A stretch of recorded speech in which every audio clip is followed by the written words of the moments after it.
Good morning, fellow townhouse owners. I am Dennis Simpson.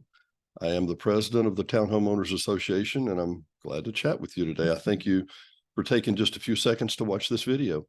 I want to tell you that we're going to have some interesting challenges coming up in the next few months with spring and weeds and grass and lots of things and lots of inflation. So in the next few months, we're going to have a vote about raising the budgets for each one of the courts. We have 17 courts, and each one of those courts votes on everybody else's budget. So for example, if my court needs a $8 a month raise or a $12 a month raise or whatever, we're not the only ones that vote on it. It's just not the people in Castellon or the people in Madrid or the people in Coronado.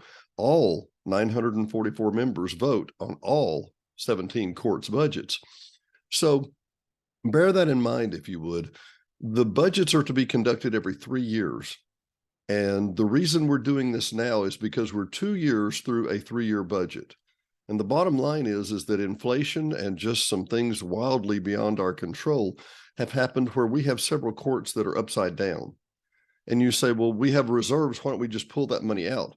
Because that money is set aside for that, to be a reserve. It cannot be used for day-to-day purposes.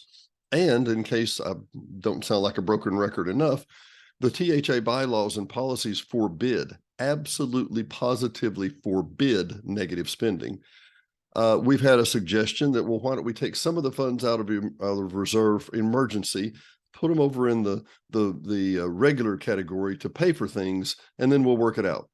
Well, tell me when you see the cost of things going down and we'll replenish those reserve funds. I'd love to hear about it.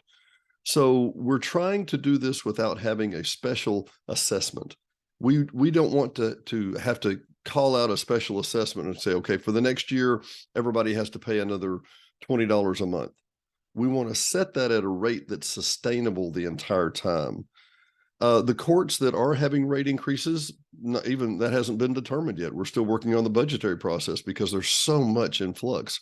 But the courts that will have a budget increase or have a proposed budget increase, we will call a court meeting with each one of those courts, and we'll sit down with you across the table. I'll remind you, we're volunteers. We're going to sit down across the table from you, and we will explain everything as we understand it. We can't borrow. We have to have money in reserve in case of emergencies.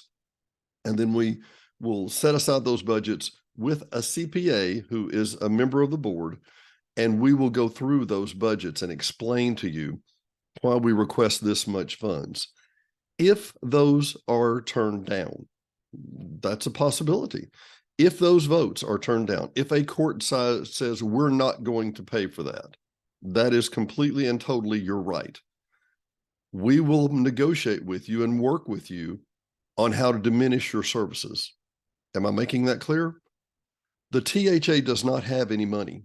We have zero money. We have the funds that you provide to us to provide services to you.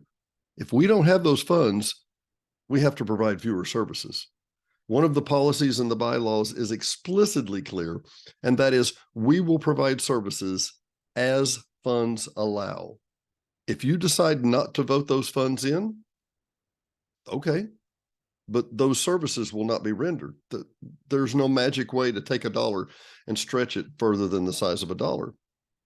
So thank you for joining with me today. I'm happy to answer any questions. You can contact us at the THA office, hsv.tha, hsv.tha@southwesternbell.sbcglobal.net, sbcglobal.net, or you can visit the webpage and call. We'd be happy to talk with you. Again, the board and I'd like to thank you for your support, and we appreciate working with you.